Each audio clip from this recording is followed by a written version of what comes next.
think if Canelo was using the jab effectively, hard, the guy wouldn't have been able to come in because the guy was coming in because he wasn't worried about Canelo's jab. So he got more aggressive and he got brave. If he's not jabbing, he has no defense. I really don't care how big Crawford is. If I'm Canelo, I feel disrespected.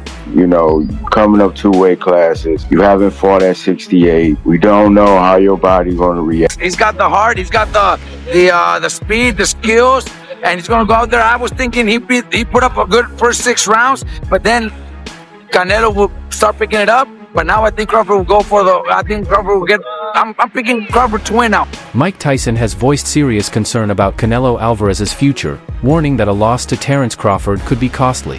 Tyson noted that in past fights, Canelo hasn't used his jab as effectively as he should, often letting opponents build confidence and close the distance. He stressed that in this matchup, Canelo must sharpen his jab, using it with accuracy and consistency to control the pace and prevent Crawford from taking over. Jab, the guy's going to walk right in on him like he did. Next fight, use your jab, different fight. Oh, it was really basics, you know. Veteran analyst Teddy Atlas pointed out that Canelo Alvarez has one of the deepest resumes in boxing, having faced top names across several divisions. In comparison, Terence Crawford hasn't fought as many big stars. Still, Atlas believes greatness isn't just about who you fought, but how you fight. He highlighted Crawford's sharp timing, angles, and ring control as tools that could offset Canelo's size and strength. According to Atlas, Crawford's calm mindset and ability to adjust mid-fight may be the key to beating a seasoned champion like Alvarez. A little overrated? Terence Crawford versus Canelo Alvarez at 168 pounds. Canelo's really good. Really good. But I think Crawford is special. I know he hasn't fought the resume everyone wants, but you have that or you don't have that ingredient. I think he has it. Canelo's really good. He's tremendous. But could he be a tiny bit overrated? The greatness is within Crawford. It's in his desire. It's in his mind. It's in his makeup, where he came from. I know he's moving up in weight class. Can he carry it? You know, but those intangibles, I believe that he has them. For Canelo Alvarez, this fight is about more than just winning or losing. Terence Crawford is stepping up 2 weight classes, which makes the matchup unusual, and puts extra pressure on Canelo. If he were to lose to a naturally smaller opponent despite having the edge in size, strength, and experience, it would spark heavy criticism. Such a setback could raise doubts about his place in the sport and tarnish his legacy as one of the best pound-for-pound fighters of this era. That's why the risk for Canelo is high before the first punch is even thrown. I really don't care how big Crawford is. If I'm Canelo, I feel disrespected. You know, coming up 2 weight classes, you haven't fought at 68. We don't know how your body's going to react, and you just think, you know, you just going to come up and beat me. We seen it with Charlo, his videos, how he was looking, you know, moving around the ring, and everybody thought, you know, that might work, and we saw what happened come fight night. Crawford is a skillful guy, but like, who has he really beaten? Spence. After Spence, you know, now all of a sudden he can jump up 2 weight classes and beat Canelo. I don't see it. If I'm Canelo, I would have to make a statement with Crawford. Canelo cannot lose this fight. He shouldn't lose this fight. David Benavidez has no doubt about where Terence Crawford stands in today's boxing world. He sees Crawford as a fighter operating on a higher level, both technically and mentally, than most of his peers. Benavidez points to Crawford's ability to switch stances with ease, stay calm under pressure, and control the pace no matter who's in front of him. In his view, what makes Crawford truly dangerous isn't just his physical tools, but his fight IQ. That sharp ring intelligence allows him to figure out and break down even the most experienced opponents as the fight wears on. Crawford, does he have an opportunity to beat Canelo? I think if anybody has a chance to beat Canelo, I think it's Terence Crawford. His IQ is on another level. He's a great fighter and he's strong. It's just that it's a lot of weight. I wouldn't be surprised if Terence Crawford wins. Wouldn't be surprised if he loses either. Terence Crawford, when he went up against the best opposition, like Errol Spence, he showed what level he's on, what type of dog he is. So I don't know. You really have to let these fights play out to see what happens. He might get hurt. That might activate him to come back strong. Could you still make 68? I don't want to make 68. No, I know you don't. Terence wins 68. Yeah, well, if that's, yeah, I can make 160. Jeff Mayweather has praised Terence Crawford's technical brilliance, noting his rare ability to read opponents and adjust his strategy with pinpoint accuracy. While he gives Crawford the edge in pure boxing skill, Mayweather cautions that Canelo Alvarez's power and big fight experience can't be ignored. Time and again, Canelo has shown he can turn a fight around with a single punch and handle pressure against the very best. Jeff warns that overlooking Canelo's ability to adapt and seize opportunities would be a dangerous mistake for Crawford, or for anyone facing him.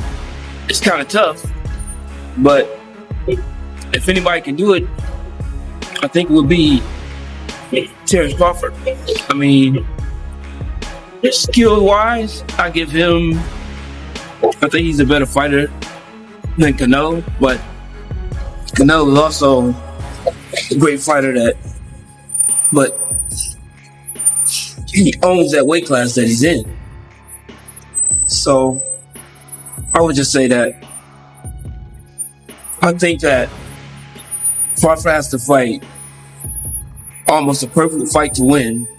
Max Kellerman breaks down the fight by pointing to the jab as a deciding factor.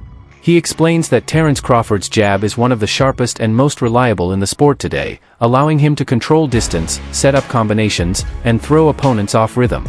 This has been a key part of Crawford's dominance. By comparison, Kellerman notes that Canelo Alvarez once used his jab effectively to slow down aggressive fighters, but in recent years it's become less consistent and less of a focus in his style.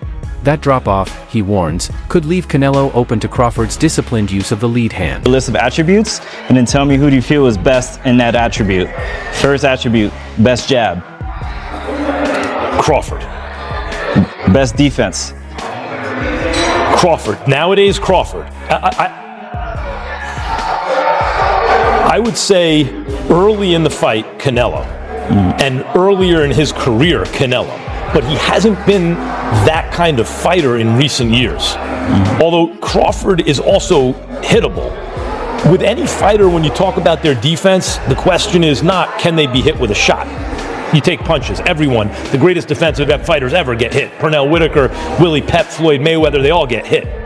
The question is, can you hit them with combinations? And both guys are hard to hit. With the two-piece, hard to hit. So who has the best footwork out of the two?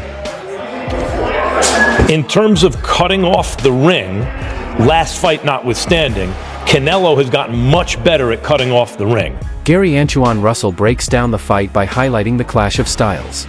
He explains that Canelo Alvarez represents the classic Mexican approach: steady pressure, heavy body shots, and sharp counters.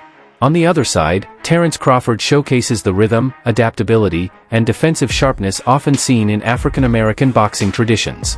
Russell says this contrast makes the matchup fascinating, as both men will try to force their style on the other while taking away their opponent's best weapons. He has mastered his style.